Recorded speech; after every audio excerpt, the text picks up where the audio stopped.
Impact segment tonight, the Emmy-winning program 24 has gotten off to a solid start in the ratings this year, but some people don't like it at all. Appearing on NBC News, naturally, far-left propagandist Robert Greenwald said this. When you have the Vice President and the former Secretary of Defense saying this is their favorite show, it does give you pause to wonder about what really is going on here. Now, I'm not a conspiracy theorist, but of course the fact that the show is on Fox raises all of our eyebrows. On a more serious note, the Council on American-Islamic Relations believes that because 24 is featuring Muslim villains this year, that may lead to real anti-Muslim sentiment. Joining us now from Washington, Arsalan Iftikhar, the legal director for CAIR. Isn't this political correctness gone crazy? I mean, let's face it, come on. You have a program, it's a fictional program, everybody knows it. You have in this world Muslim villains. They are on the other side of the war on terror from us. There are Muslims who want to kill Americans, you know that. So you combine fiction with reality in this program, and now you guys are complaining about it, and the far left nuts are complaining about it. What's going on? Well, Bill, unlike your recent exchange with Stephen Colbert, which everyone knew to be tongue-in-cheek, in this new season of 24, when 7 million American Muslims are placed in detention centers, I think that's obviously very problematic when you take an entire minority demographic group and essentially place them in internment camps like we did with Japanese Americans after World War II. So, wait. You're talking symbolically now. You're metaphorically. You're talking. Nobody's placing them anywhere. Well, no, Bill. You mean in the body of the program? Is that what you're talking about? Absolutely. But it's a program. It's fiction. It's not real. Right. But Bill, you have to understand that millions and millions of Americans watch this show, and when we get desensitized to the point where it's all right for us to place minority groups in detention centers to torture freely, to essentially use the Constitution. But then you're telling me I can't watch The Godfather, I can't watch Westerns, I can't watch anything because in these fictional displays they always take the most horrific occurrences, put them on the screen, and that's what drama is all about. Right, but Bill, if we were talking about placing African Americans at detention centers or other minority groups, I don't think that we would be having this discussion. I think the uproar would be quite unanimous from all sides of the aisle. I don't know. I mean, Roots was pretty brutal. There were a lot of things going on there that were horrific. But here's the problem with this. In the real world, there are Muslim villains. They are our enemies, these jihadists now.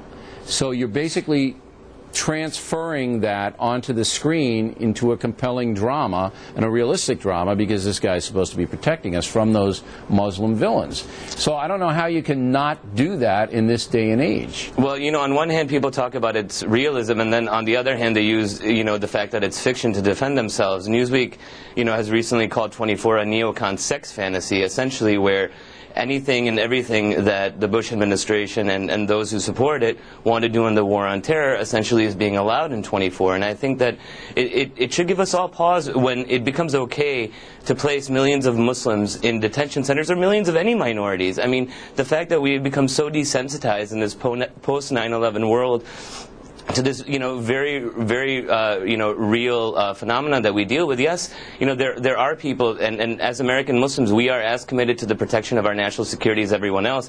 But when shows paint an entire demographic group as being complicit in terrorism, when they have, Muslim families as the next sleeper cell, obviously to Americans who don't know anything about Muslims or Islam, it's going to give them a lot of pause when they deal with their Muslim friends, neighbors, and coworkers. All right, what would you do, though, if you're in Hollywood and you're making a thriller, a television series about the CIA trying to fight the war on terror, protect us?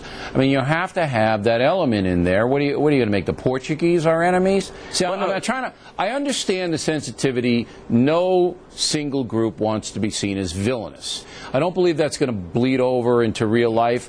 Americans have, if they were going to do anything to Muslims, they would have done it right after 9/11. I think we have a very good relationship, Muslim Americans with other Americans. There's no bias incidents that we know of, and we watch it closely. I don't think Americans hate American Muslims. I don't think they do. Bill, there was a Gallup poll that came out last year that said 44% of Americans do not want to have Muslims as their neighbors. There is great and growing Islamophobia in this country. That is something that, you know, the 7 million American Muslim but it hasn't played out in anything. We've had over criminal. 2,000 hate crimes since 9/11 against American Muslims, and those perceived to be American Muslims. I mean, people who are, like you said, Portuguese, people who have olive skin. You know, it's painting terrorism as a monolith, that it's only brown people that can do bad things, and when certain people do things, then you should associate all of those people with one act. If you watch 24, I mean, they've had other villains of all kinds of, and they sent us a list. They've had white villains and Baltic Europeans and Russians and, you know, on and on and on. Well, and Bill, two years ago we actually worked with Fox, and it resulted in a public service announcement made by Kiefer Sutherland. So, you know, Fox is taking it seriously, and we want to continue the discussion as well. You have a legitimate point, Mr. Iftikhar, and we appreciate you coming on. Thank you. My pleasure, Bill. Thank you. Coming right